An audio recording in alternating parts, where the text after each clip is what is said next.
Welcome back to my channel বন্ধুরা। আশা করছি তোমরা সকলে ভালো আছো, আমিও খুব ভালো আছি। My simple life blog and child এডুকেশনে সবাইকে স্বাগত। আজকে আমি অনেক দিন পরে প্রায় মূলো শাক ভাজা করছি।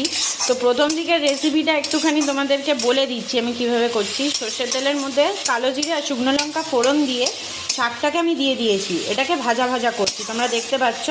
এর মধ্যে এখানে আমি তোমাকে দেবো হচ্ছে নুন আর হচ্ছে একটু হলুদ গুঁড়ো। দেখো দেখো বন্ধুরা, তোমরা দেখতে পাচ্ছ নুন আর ওদিকে হচ্ছে হলুদ গুঁড়ো, এটা আমি মোটামুটি দিচ্ছি। দিয়ে এবার হচ্ছে আমি নাড়াচাড়া করছি। এবার শাকটাকে একটুখানির জন্য আমি জাস্ট মুছতে দেবো, এটার জন্য আমি একটু ঢাকা চাপা দিয়ে দিচ্ছি। দেখো আমি ঢাকা চাপা দিয়ে দিলাম।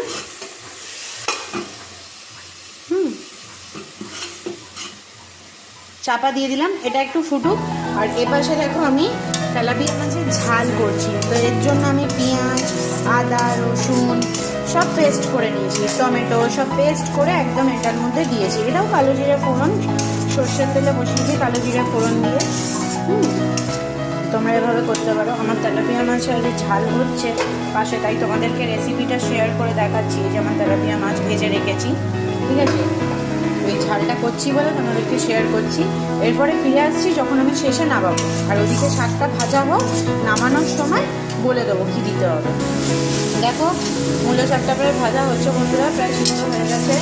এটা নামানোর আগে জাস্ট একটু মিষ্টি দিয়ে আমি এটা নামিয়ে সার্ভ করবো একদম গরম গরম ভাতে। আর এটা দিয়ে প্রায় অর্ধেক ভাতের বেশি আমাদের খাওয়া হয়ে যাবে, সাথে যদি একটু কাসন্দ থাকে। আবার ফিরে আসবো বন্ধুরা নতুন একটা ব্লগ নিয়ে। সবাই ভালো থেকো, সুস্থ থেকো, টাটা।